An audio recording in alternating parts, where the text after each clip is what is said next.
Hi,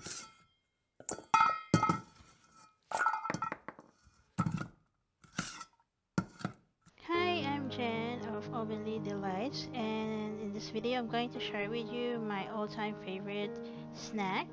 So I have my loaf bread and I just spread it with margarine, or in other country they call it margarine.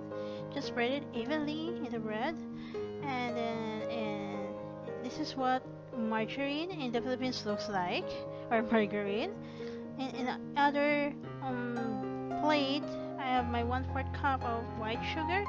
Just pat evenly everything in white sugar, and this is what it looks like. And then just place it in the oven toaster. Just bake it for 5 to 10 minutes, or until the top is golden brown. And this is what looks like golden brown. Okay, so I hope you just try it.